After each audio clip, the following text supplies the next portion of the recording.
আসসালামু আলাইকুম গাইস, কি অবস্থা সবার, কেমন আছেন? আশা করি আল্লাহর রহমতে অনেক ভালো আছেন। আর এই অশান্তির দিনে আশা করি কেউ ভালো নাই, যার কারণ হচ্ছে যে দেশের যে পরিস্থিতিগুলা অ্যান্ড দেশের যে আন্দোলনগুলো আসলে এটি একদমই থামতেছে না, বা ছাত্রদের আন্দোলন বা ছাত্রদের দাবি ছাত্রদের ছেড়ে যাইতেছে আর কি। যার কারণে একটু আজকে অফিসটা তাড়াতাড়ি ছুটি হয়ে গেছে, যার কারণে একটু তাড়াতাড়ি বাইরে হয়ে গেছে। এখন বাজে রাত 8টা বাজে গেছে গা। আর অবশ্যই রাত 8টা বাজে শহরে কিছুই না, কারণ ঢাকা শহর তো রাত 10টা বাজলো আপনার অনেক মানুষ থাকে, অনেক ভিড় থাকে। আর আজকে তো 8টা বাজে গেছে। অবশ্যই আজকে আপনাদের সব কিছুই দেখাবো ইনশাল্লাহ। ফাইনালি বুঝে গেছেন আপনারা যে আমরা কোন জায়গায় যাব। আর আজকে গুলশানে যাব, আর পুরো গুলশান শহরটাকে আজকে ঘুরবো, এবং গুলশানে যে গোল চত্বরটা আছে অসম্ভব সুন্দর, ওই জায়গাটায় আজকে যাব। আর আরেকটা বিষয় হচ্ছে যে একদিকে মানুষ দুনিয়া নিয়ে ব্যস্ত, আর আরেকদিকে হচ্ছে যে মানুষ রাস্তায় ঘুমায়। যাক, আমি এসব বিষয়ে কথা বলতে চাই না, আর আমি এসব বিষয়ে কথা বলিও না।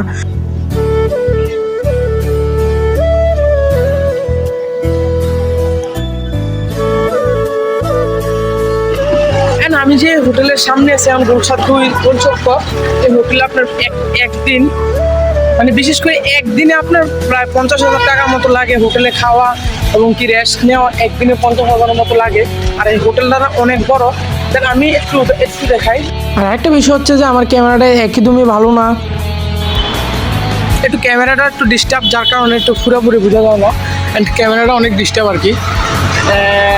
আমার ক্যামেরাতে আসে না পুরো বিল্ডিং, যার কারণে যে বিল্ডিংটার পুরোটা দেখাতে পারছি না। আর অবশেষে আমরা চলে আসি সেই জায়গায়, যে জায়গাটা আসলে বিখ্যাত এবং যে জায়গার ফুটেজটা একেবারে ভাইরাল হয়েছে, ওই জায়গায় চলে আসি। আর এদিক দিয়ে দেখেন হোটেলের অস্থির ভিউটা। আমরা সেই জায়গায় চলে আসছি। আর অবশ্যই তো দেখতে পাচ্ছেন কোন জায়গায় আছি।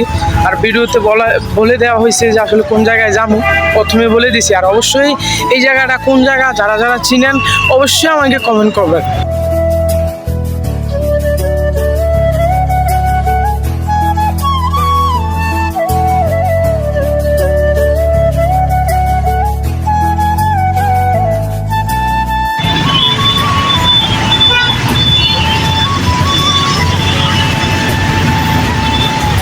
ফাইনালি আমাদের সব কিছু ঘোরাফেরা শেষ। আর একটা সমস্যা ছিল যে আমার সাথে একজন ছিল, ওই লোকটার নাকি একটু সমস্যা হয়েছে, যার কারণে বাসায় যাইতে হয়। আর আরেকটা বিষয় তো আপনাদেরকে বলে হয়নি। আর যতবারে আমি নিচে যাই বা উপরে যাই, বাসার নিচে যে পাখিগুলো থাকে, এই পাখিগুলোর অনেক সুন্দর ডাক। আর এই পাখিগুলোকে আমি অনেক আদর করি, যার কারণে এই পাখিগুলো আমাকে দেখলে অনেক দূরে সরে যায়। এত আদর করার পরও যদি দূরে সরে যায় তাহলে তো আমার আর কিছু করার নাই। দেন পাখিগুলো দেখতে দেখতে ফাইনালি বাসায় চলে আসলাম। বাসায় আসার পর অনেক গরম লাগতেছে, অনেক হাঁটাহাঁটি করছি, যার কারণে এসি লাগে দিয়ে একটা রিল্যাক্সে ঘুম দিব। আর ঘুম দেওয়ার পর তো অবশ্যই সকালে আবারও অফিসে জয়েন করতে হবে।